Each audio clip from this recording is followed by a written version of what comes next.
అంకమ్మ చౌదరి గారికి, అలాగే బాజీ గారికి, ఏబిఎన్ వీక్షకులందరికీ కూడా గుడ్ ఆఫ్టర్నూన్ అండి సార్. నమస్తే.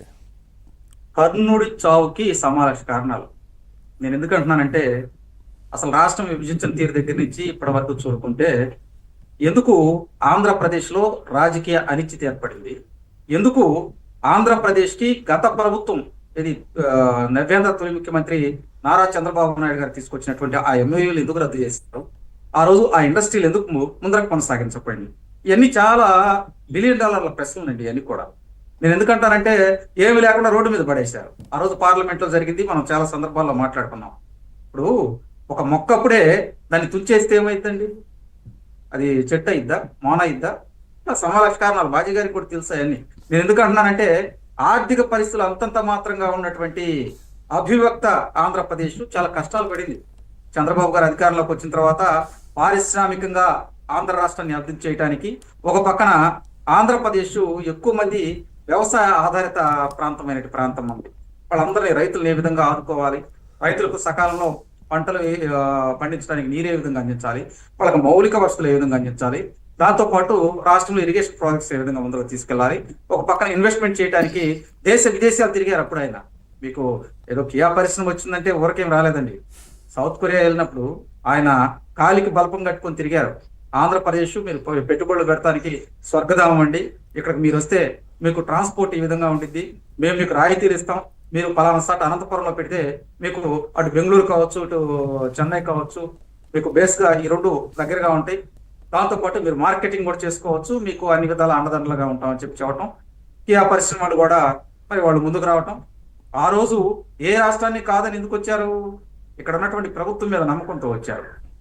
తర్వాత ఆ రోజు వైకాపా పార్టీ నేతలు విజయసాయి రెడ్డి లాంటి వాళ్ళు ఏం లేదండి, మరి సౌత్ ఆఫ్రికా అక్కడ ఉన్నటువంటి వాళ్ళు చూస్తే ఏం లేదా అసలు ఆ ఇండస్ట్రీ పెడతారా పెట్టరా అని చెప్పి ఆయన అంటాం. కొంతమంది మేధావులు ఏమన్నారు, రాజశేఖర రెడ్డి గారు తీసుకొచ్చారన్నారు.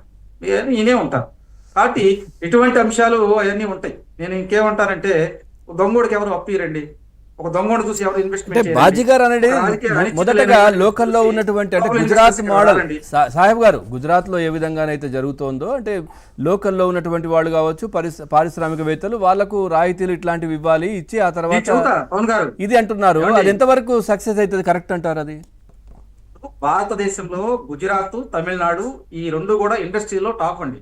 వీటి తర్వాతే ఏ రాష్ట్రాలు అయినా. కానీ గుజరాత్ మోడల్ ఒకసారి చూసుకుంటే అక్కడ ఎలా ఉంటుందంటే లోకల్ ఇన్వెస్ట్మెంట్ వాళ్ళు ఇన్వెస్ట్ చేసే వాళ్ళే కాదండి, గ్లోబల్ ఇన్వెస్టర్స్ వస్తారు. అదేవిధంగా దేశ విదేశాల నుంచి వాళ్ళకి కొంత వ్యాపారవేత్తలతో సంబంధాలు ఉన్నాయి, ఇండస్ట్రీలు పెడుతున్నారు. దానికి ప్రోత్సాహకాలు కూడా డిఫరెంట్ గా ఉంటాయి, వేరే రాష్ట్రానికి ఇచ్చే ప్రోత్సాహకాలు కాదు, వాళ్ళకి అడిషనల్ గా ఉన్నాయి. మరి అదేవిధంగా ఆంధ్రప్రదేశ్కి ఇవ్వాలి కదా. ఆంధ్రప్రదేశ్ నేను అదే అనేది, గుజరాత్ ఏమి విభజించలేదు కదండి. గుజరాత్ లో రాజకీయ అనిశ్చితి లేదు కదండి. ఒక వాళ్ళు కంటిన్యూస్ గా పరిపాలించుకుంటా వస్తున్నారు. వాళ్ళు తీసుకొచ్చినటువంటి మాస్టర్ పాలసీని మళ్ళీ నెక్స్ట్ వాళ్ళు కొనసాగిస్తూ ముందుకు వెళ్తున్నారు. అదే విధంగా అక్కడ ఉన్నటువంటి హబ్స్ ఏటువంటి ఇండస్ట్రీస్ హబ్స్ అవి ప్రమాణంగా పనిచేస్తూ ముందరికి వెళ్తున్నాయి. అక్కడ కూడా 19 కంటే ముందు చంద్రబాబు నాయుడు గారు ఏవైతే తీసుకొచ్చారో అవి కంటిన్యూ అయ్యి ఉంటే ఇప్పుడు ఆ విధంగానే ఉండేది, ఆంధ్రప్రదేశ్ కూడా ఒక మంచి పొజిషన్ లో ఉండేది. కానీ అట్లా చేయలేదు కదా. అదే కదా పవన్ గారు, తమ వాయిస్ కట్ అవుతుంది, మాకు వినపడతల. తమ వాయిస్ 19 కంటే ముందు చంద్రబాబు నాయుడు గారు తెచ్చిన సంస్థలు కావచ్చు, అవన్నీ తెచ్చినటువంటి ఇవన్నీ కూడా కంటిన్యూ అయ్యి ఉంటే ఇప్పుడు ఇట్లాంటి పరిస్థితి ఉండేది కాదు కదా. అదే అంటున్నానండి. ఇప్పుడు కేఆర్ ఆంటీ పరిశ్రమలు తీసుకొచ్చారు, తర్వాత సెల్కాన్ కావచ్చు, కొన్ని సెల్ ఫోన్ తయారీ సంస్థలు మీకు రాయలసీమకి వచ్చినాయి, మనం అవన్నీ చూసే ఉంటాం. దాంతో పాటు చాలా ఐటీ సంస్థలు విశాఖపట్నం వచ్చినాయి. వాళ్ళందరూ తర్వాత వచ్చినటువంటి ప్రభుత్వం ఎందుకు ఇవ్వలేకపోయారు? 18,000 కోట్లు అమరాన్ బ్యాటరీస్ వాళ్ళు ఇన్వెస్ట్మెంట్ చేస్తానికి వస్తే కొత్త ప్రాజెక్ట్కి అవకాశం ఇవ్వాల.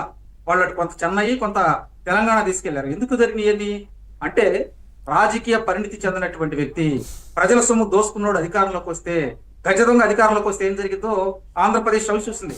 భారతదేశంలో ఏ రాష్ట్రంలో కూడా అటువంటి నాయకుడు లేడండి. ఎందుకంటే ఇక్కడికి ఇన్వెస్ట్మెంట్ చేస్తానికి వస్తుంటే వాళ్ళకి మెయిల్స్ పంపించడం, మీరు ఇక్కడికి ఇన్వెస్ట్మెంట్ చేయడానికి రావద్దు, మేము అధికారంలోకి వస్తే మేము అంతూ తేలుస్తామంటే ఇన్వెస్టర్లు ఏ విధంగా వస్తారండి? పైపెచ్చు జగన్మోహన్ రెడ్డి అనేటువంటి వ్యక్తి క్విడ్ ప్రోకో విధానంలో 1,000 కోట్ల రూపాయలు సంపాదించాడండి. అవన్నీ కూడా విదేశీ ఇన్వెస్టర్లకు తెలుసు. మనం ఇక్కడికి వచ్చామనుకోండి పులి నోట్లో తలకాయ పెడతానికి వస్తారా? కాబట్టి కేవలం ఆంధ్రప్రదేశ్ అన్యాయం అయిపోయింది అని అంటే జగన్మోహన్ రెడ్డి కారణం. కానీ చంద్రబాబు నాయుడు గారు కావచ్చు, ఆ రోజు ఉన్నటువంటి కూటమి నేతలు కావచ్చు, వీళ్ళందరూ కూడా ఆంధ్రప్రదేశ్కి ఏదో ఒక విధంగా న్యాయం చేయాలని ఇండస్ట్రియల్ పరంగా ముందుకు తీసుకెళ్లాలని చేశారు. ఇప్పుడు కూడా మరి తెలుగుదేశం పార్టీ కూటమి ప్రభుత్వం మళ్ళీ అధికారంలోకి వచ్చిన తర్వాత చంద్రబాబు నాయుడు గారు 3 సార్లు విదేశీ పర్యటనలు చేశారండి. అలాగే లోకేష్ గారు 2 సార్లు విదేశీ పర్యటనలు చేశారు.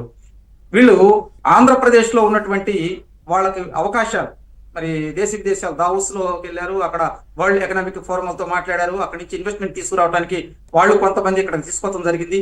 దీంతో పాటు లండన్ లో వెళ్ళినప్పుడు కావచ్చు, అదే విధంగా మీకు ప్రధానంగా ఇప్పుడు లోకేష్ గారు తీసుకొచ్చేటువంటి సంస్థల్లో కావచ్చు, ఇవన్నీ కూడా మనం చూస్తున్నాం.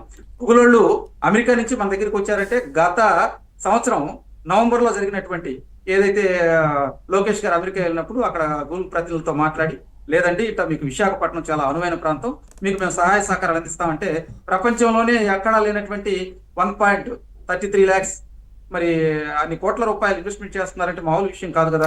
అదొకటి, అంత రాయితీలు ఇచ్చారు, అంత అవసరమా? దాంతో పాటు అంత రాయితీలు అవసరం లేదు అనే వాళ్ళకి ఏం చెప్తారు? ఎందుకంటే రాయితీలు ఇవ్వకపోతే ఎందుకు వస్తారు, ఎందుకు రావాలి? వాళ్ళ దగ్గర కోట్ల రూపాయల డబ్బు ఉన్నది సార్. ఇప్పుడు గూగుల్ వాళ్ళ దగ్గర చాలా డబ్బులు ఉన్నాయనుకోండి, అయినా కానీ ఎందుకు వస్తారు ఫ్రీగా? నేను అనేది అదేనండి. ఇప్పుడు ఇన్వెస్ట్మెంట్ చేయాలంటే పెట్టుబడిదారులు వాళ్ళ ఆలోచన విధానం ఏముంటుందంటే, వాళ్ళకి ఇక్కడి నుంచి చాలా రాయితీలు అడుగుతారు, అనువైన ప్రాంతాన్ని అడుగుతారు, అదే విధంగా ఇంకా మాకు కావాల్సినటువంటి మౌలిక వసతులు కల్పించమని అడుగుతారు. అవి కల్పించినప్పుడు ఖచ్చితంగా వస్తారు. దీంట్లో భాగంగానే ఇప్పుడు గూగుల్ వాళ్ళు వచ్చారు. అదే విధంగా ఆర్సెల్ మెటల్ వాళ్ళు కూడా 1,36,000 కోట్లు ఇన్వెస్ట్మెంట్ చేయడానికి వాళ్ళు కూడా రెడీగా ఉన్నారు, సన్నాహకాలు చేస్తూ ఉన్నారు. దీంతో పాటు గత 2014-19 మధ్యకాలంలో ఉన్నటువంటి సింగపూర్ కంపెనీలు వాళ్ళు కూడా రావడం జరిగింది. వాళ్ళు కూడా వాళ్ళ ఎంఓయూలు మళ్ళీ తిరిగి మేము ఇక్కడ ఇండస్ట్రీ పెడతానికి వస్తామని చెప్పడం జరిగింది. దాంతో పాటు డిపి వాళ్ళని దుబాయ్ వాళ్ళండి, వీళ్ళు కూడా ఏంటంటే పోర్ట్లు మరియు లాజిస్టిక్స్ లో సుదీర్ఘమైనటువంటి అనుభవం కలిగినటువంటి వాళ్ళు, వీళ్ళు కూడా ఇక్కడ పెట్టుబడి పెట్టడానికి వస్తున్నారు. దాంతో పాటు ఈడిఎఫ్ అని ఈ ఫ్రాన్స్ ఇంధన సంస్థ వాళ్ళు కూడా ఇక్కడ పెట్టుబడి పెట్టడానికి రాబోతున్నారు. దీంతో ప్రధానంగా వీళ్ళు చూసుకున్నప్పుడు ఏంటంటే చంద్రబాబు నాయుడు గారు, కూటమి ప్రభుత్వం వీళ్ళందరూ కూడా ఆంధ్రప్రదేశ్ అభివృద్ధి పదంగా ముందరకెళ్ళాలి, మేము మీకు మౌలిక వసతులు కల్పిస్తాం, ఇక్కడికి వచ్చి ఇన్వెస్ట్మెంట్ చేయండి అంటున్నారు. లోకేష్ గారు ఆస్ట్రేలియాలో తిరుగుతున్నారు. ఆయన కూడా నిన్న మొన్న ఏంటంటే ఇది 3వ రోజు తిరుగుతున్నారు. ఫస్ట్ సెకండ్ డే వచ్చేసి ఇక్కడ విద్యా వ్యవస్థని, అదేవిధంగా అక్కడ ఉన్నటువంటి యూనివర్సిటీలతో ఏ విధంగా బలోపేతం చేయాలి, స్టూడెంట్ కి ఏ విధంగా అత్యుత్తమైనటువంటి శిక్షణ ఇవ్వాలి, ఆ కార్యక్రమాల మీద అక్కడ ఉన్నటువంటి వైస్ ఛాన్సలర్లు, అదేవిధంగా అక్కడ ఉన్నటువంటి యూనివర్సిటీ అధికారులతో మాట్లాడటం జరిగింది. ఈ రోజు ఆయన సిఏ సమ్మిట్ ఒకటి ఒక రోడ్ షో పెట్టారు. దాంట్లో కూడా ఏంటంటే రేపు నవంబర్ లో మరి విశాఖపట్నంలో మేము సిఏ సమ్మిట్ పెట్టబోతున్నాం, మీరు భారీగా ఇన్వెస్ట్మెంట్ చేయడానికి రండి, ఆంధ్రప్రదేశ్ మరి ఇన్వెస్ట్మెంట్ చేయడానికి మీకు స్వర్గధామంగా ఉంటుందని చెప్పి ఆయన తీసుకొస్తున్నారు. అంటే మేము ఇవన్నీ కూడా ఏంటంటే ఒకదాని ఒకటి తీసుకొస్తున్నాం. ఇప్పుడు 2 లక్షల కోట్లు ఇన్వెస్ట్మెంట్ చేయడానికి వస్తున్నారంటే ఇక్కడ ప్రభుత్వాన్ని చూసి, రెండోది కేంద్రం ఇచ్చేటువంటి అనుమతులు కూడా అండి. కేంద్రం అనుమతి లేకుండా గ్లోబల్ ఇన్వెస్టర్స్ రాదు రాష్ట్రం. కాబట్టి ఈ 2 సహాయ సహకారాలతో ముందరికి వెళ్తున్నాం.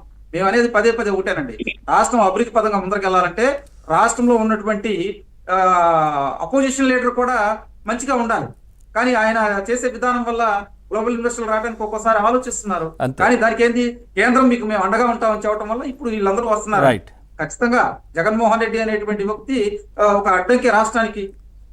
Right sir, right. అంకమరావు గారు ఫైనల్ కంక్లూడ్ చేయండి సార్. పవన్ గారు ప్రజలు ఒక నిర్ణయం సార్, ఒక్కసారి వస్తాను సార్, బాజీ గారు వస్తాను ఒక్కసారి ఫైనల్. ప్రజలు ఒక నిర్ణయానికి వచ్చారు. ఆంధ్ర రాష్ట్రంలో వైఎస్ఆర్సీపీ పార్టీ అనేది ఒక రాజకీయ పార్టీ కాదు, అది రాజకీయ పార్టీగా ఉండకూడదు అనే నిర్ణయానికి ప్రజలు వచ్చారు.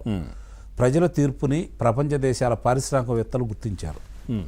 కూటమి ప్రభుత్వమే ఇంకా సరిగ్గా గుర్తించలేదని అయితే నేను భావిస్తున్నాను. ఈ దీనికి ఏం చెప్తారు? బాజీ గారు ఇందాక అడిగారంటే లోకల్లో ఉన్న వాళ్ళని ముందు పిలవండి, వాళ్ళకి రాయితీలు ఇవ్వండి, ఆ తర్వాత అంతర్జాతీయ సంస్థలు అనేది. అంటే అంతర్జాతీయ సంస్థలు వస్తే ఆల్రెడీ వచ్చేస్తాయి. ఇప్పుడు అంతర్జాతీయ